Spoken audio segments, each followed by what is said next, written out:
वो रात बहुत सर्द थी। जंगल में हल्की हल्की हवा चल रही थी।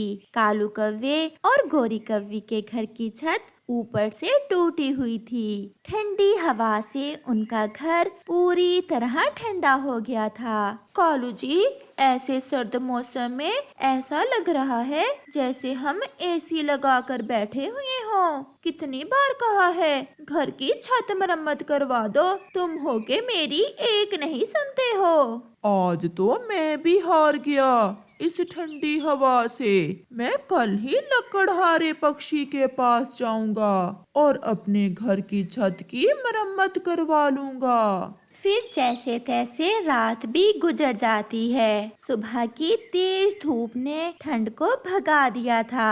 कालू कौवा भी लकड़हारे पक्षी की तरफ चला जाता है। देख लो कालू, पिछली बार भी तुमने मेरी मजदूरी नहीं दी थी। अगर इस बार भी तुमने पिछली बार की तरह ही किया तो फिर कभी मैं तुम्हारे घर की मरम्मत करने नहीं जाऊंगा। नहीं नहीं लकड़हारे जी, इस बार मैं आपको पूरे 100 दाने चावल दूंगा। मेरे साथ चलें, हमने तो सारी रात जाग कर गुजारी है। फिर वो लकड़हारा पक्षी अपना सामान लेता है और कालू कौवे के साथ चला जाता है। कालू जी, जब तक लकड़हारा पक्षी हमारे घर की छत की मरम्मत करता है तब तक हम सो लेते हैं। मुझे तो बहुत नींद आ रही है, सारी रात मैं सो नहीं पाई। नींद तो मुझे भी बहुत आ रही है, चलो थोड़ी देर सो लेते हैं। ऐसे कालू और गोरी सो जाते हैं और लकड़हारा पक्षी उनके घर की छत की मरम्मत का काम शुरू करता है। वो सारा दिन काम करता है। पिताजी ने कहा था इन कौवों से सावधान ही रहना। मैं ऐसा करता हूँ, ये आखिरी कील नहीं लगाता। जब ये मुझे मेरी मजदूरी दे देंगे तो फिर मैं ये आखिरी कील लगाऊंगा। ऐसा सोचते हुए वो लकड़हारा पक्षी कालू कौवे को आवाज देता है। कालू, ओए कालू, आकर देख लो, मैंने आपके घर की छत की मरम्मत कर दी है। अब मुझे मेरी मजदूरी के 100 दाने चावल दे दें। कालू भी लकड़हारा की आवाज सुनकर जाग जाता है और वहाँ चला जाता है। हाँ, छत तो मरम्मत हो गई है, अब तुम जाओ, मैं मजदूरी बाद में दे दूंगा। ये क्या बात हुई? तुमने कहा था कि मजदूरी नकद दोगे। मुझे नहीं चाहिए तुम्हारे जैसे ग्राहक। तो फिर जाओ, भाग जाओ। मैं अपनी मजदूरी लिए बिना नहीं जाऊंगा। जाते हो या एक लगाऊं? जब अगली बार मुझे तुम्हारी जरूरत पड़ेगी तो तुम ना आना। फिर लकड़हारा पक्षी निराश होकर वहाँ से चला जाता है। डर गया, डर गया। कालू जी, वो इस बार फिर डर कर चला गया और हमने इस बार फिर उस लकड़हारे पक्षी की मजदूरी नहीं दी। डरते हैं, मुझसे सब डरते हैं। अरे लकड़हारे पक्षी भैया, आप रो क्यों रहे हैं? चिड़िया, उस दुष्ट कौवे ने पिछली बार की तरह इस बार फिर मेरी मजदूरी मुझे नहीं दी। आपको पता तो है उन कौवों का, आपने उनका काम क्यों किया? मुझे उनका पता है, इसलिए मैंने भी उनके घर की छत में आखिरी कील नहीं लगाया। मुझे डर था कि वो इस बार फिर ऐसा ही करेंगे। आप शांत हो जाएं और आज की रात आप मेरे घर में गुजारें। कल मेरा कुछ काम है, वो करके वापस चले जाना। चिड़िया और लकड़हारा पक्षी ऐसे बातें करते हैं और फिर रात हो जाती है। हवा चलती है। आज हवा बहुत तेज थी। गोरी, मैंने तो इस बार फिर मुफ्त में अपने घर की छत मरम्मत करवा ली। अच्छा ही हुआ कालू जी, आज तो हवा कल से भी ज्यादा तेज है। अगर छत की मरम्मत ना होती तो मैं तो आज मर ही जाती ठंड से। वो दोनों बातें कर रहे थे। वो ये नहीं जानते थे कि लकड़हारे पक्षी ने इस बार उनके घर की छत का आखिरी कील नहीं लगाया था। फिर जैसे ही तेज हवा का एक झोंका आता है, उनके घर की पूरी छत ही उड़ जाती है और दूर जाकर गिर जाती है। कालू जी, ये क्या हुआ? हमने लकड़हारे से धोखा किया और वो लकड़हारा हमारे साथ ही हाथ कर गया।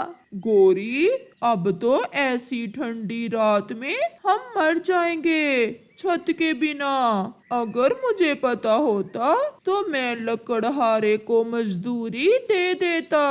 ऐसे वो दोनों पति पत्नी सारी रात ठंड में ठठरते हैं। सुबह हो जाती है, लकड़हारा पक्षी वहाँ आता है। अब पता चला दुष्ट कौवो, मुझे भी लकड़हारा कहते हैं। मैंने भी आखिरी कील छोड़ दिया था।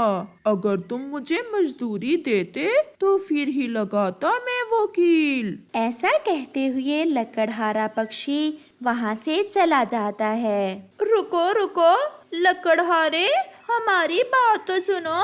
परंतु वो उनकी बात सुने बिना ही वहाँ से चला जाता है। प्यारे दोस्तों, देखा आपने, जो किसी दूसरे को धोखा देता है उसके साथ भी धोखा ही होता है। गौरी बहन, क्या करें, महंगाई बहुत हो गई है। जो कमाते हैं सारा ही खर्च हो जाता है। जब महीना खत्म होता है तो साथ ही पैसे भी खत्म हो जाते हैं। कई बार मैंने सोचा है कि थोड़े थोड़े पैसे जमा करूं और अपने लिए एक नई साड़ी खरीदूं, परंतु कुछ बचता ही नहीं है। और तुम तो जानती हो चिड़िया बहन, मेरा पति कालू कौवा तो कमाता भी नहीं है। पूरे हफ्ते में 1-2 दिन काम पर जाता है। चिड़िया और गौरी कव्वी बैठी ऐसे दुख सुख कर रही थीं कि वहाँ बुलबुल आ जाती है। चिड़िया, मेरे पड़ोस में एक कबूतर आया है। वो कमेटी डाल रहा है 100 रुपए महीने की। अगर कमेटी डालनी है तो आप भी चलें। गौरी बहन, ये तो बहुत अच्छा उपाय है पैसे जमा करने का। ऐसे हमें इकट्ठे पैसे मिल जाएंगे और हम देंगे थोड़े थोड़े करके। इकट्ठे पैसे मिलने से मैं भी गुड़िया के लिए सर्दियों के गर्म कपड़े खरीद लूंगी। और मेरी साड़ी भी मैं ऐसे ही खरीद सकूंगी। फिर चिड़िया और गौरी कव्वी बुलबुल के साथ कबूतर के पास चली जाती हैं। आप मुझे अपना अपना नाम लिखवा दें और 100 रुपए भी जमा करवा दें। पहली कमेटी मैं रखूंगा और फिर हर महीने लकी ड्रॉ किया करेंगे। जिसका नाम निकलेगा उसे इकट्ठे पैसे मिल जाया करेंगे। कबूतर जी, कितने पक्षी कमेटी डाल रहे हैं आपके पास? एक हुई बुलबुल, एक चिड़िया और एक आप। बाकी कुछ और पक्षी भी हैं। सबके पैसे मिलाकर हर पक्षी को हर महीने बाद 500 इकट्ठा मिलेगा। अगर 500 इकट्ठा मिल जाए, इससे तो हम अपनी सारी ही जरूरतें पूरी कर लेंगे। क्यों नहीं, फिर बाद में 100 करके वापस करने होंगे। फिर चिड़िया और गौरी कव्वी अपना अपना नाम लिखवाती हैं और कबूतर को 100 रुपए देकर चली जाती हैं। गोरी, कहाँ गई हुई थी आज तुम? मैं और चिड़िया बुलबुल के साथ गई थी। उसके पड़ोस में एक कबूतर आया है। हमने उसके पास कमेटी डाली है 100 रुपए महीना की। कितने पक्षी हैं? कुल 5 पक्षी हैं। जिसकी कमेटी निकलेगी उसे पूरे 500 रुपए मिलेंगे।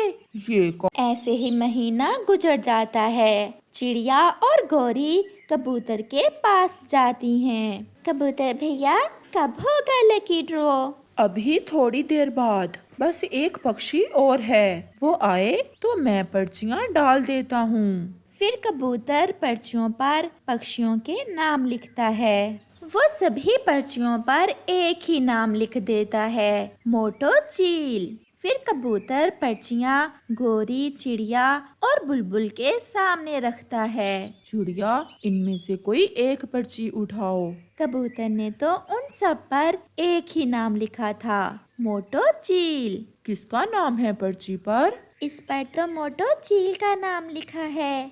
ये मोटो चील कौन है?